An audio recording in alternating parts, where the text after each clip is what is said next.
Guys, I'm going to show you how to out the fender, because this is what the United States has necessary for every motorcycle to have these long ass for your license plate. So in the first thing first, you want to pop this open, and then you want to take out the 4 bolts. I took out these 2 already, so there's 2 right here, 1, 2. There's 2 more, 1, 2. So it will be 4, 1, 2, 3, 4.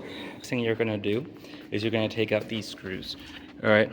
And the reason you want to pop out this cover is because you want to take out this light, because I'm going to reuse this light. I'm just going to take out the fender so it would be more compact. I'm not going to replace the light. I'm not going to replace this light. I'm just going to reuse them. And in order to get to the wiring, you're going to have to take out these, and then you also have, I'm going to replace this, but you also need the wiring for that. So you need to take out this. So it'll be 1, 2, 3, 4 screws, and then you want to take these 2 covers off as well, and then just kind of pull off, and you take these back part off, and you'll be able to get to the wiring. And take 4 screws down here, but then there's also 1 up here. So if you're having trouble taking it out, you're missing 1 up there. So you take that out. Oh, by the way, I forgot to mention, when you back where it goes in the back, it also comes out with it. It's bolted between this and that. So like if you take this out, you make sure that you take that out too, the back rack in the back. And I'm probably gonna put that back on because I like it and how convenient it is. Get this light out, you're gonna have to pry these 2 screws out. You also have to loosen this bolt to get out these lights, and then you know, you can kind of bring it out through here. Put this camera down and take out these 2, and I'm going to take out this, and that's kind of what you need for that. All right. I took out the lights and I brought it upstairs to just kind of work on it. Just remember, the left side is the orange and the green.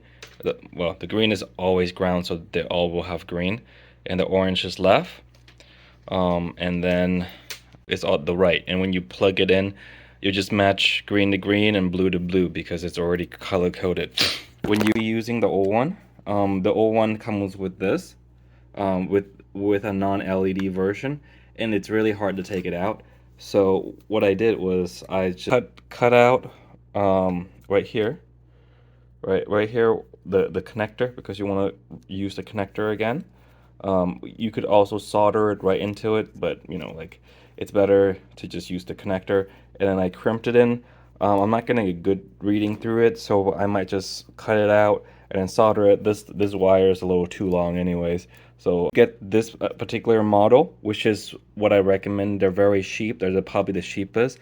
And you know, when you do a Grom Clone, you want to have the cheaper one. Mine is that the link will be in below. The reason I got this is because it's so foldable. So let's say, like, hey, I have this mounted on like this, and if you want to, you know, like, transport it or something like that, you can kind of put this kind of out of the way like that, and it won't be in the way. So that's kind of, and extend and all that thing, that fun stuff. So the link will be in the description for this little sheep thing. They're not expensive at all. They're one of the cheapest Finder Eliminator out there. What you're gonna do now is you want to test out the light lead that comes with this. You know, like, they don't sell solder in store anymore, so I was running around Lowe's, Walmart trying to pick it up. You have to order it online, and the reason they don't sell solder is because people were using it, electrical solder. They'll sell plumber solder, which melts a lot higher degree. You can't use it for electrical stuff. Crimper, because people were using it to get high, so you need to order it online, and I'm not going to wait that long for it. So I use a crimper, and you know, make sure you test it out.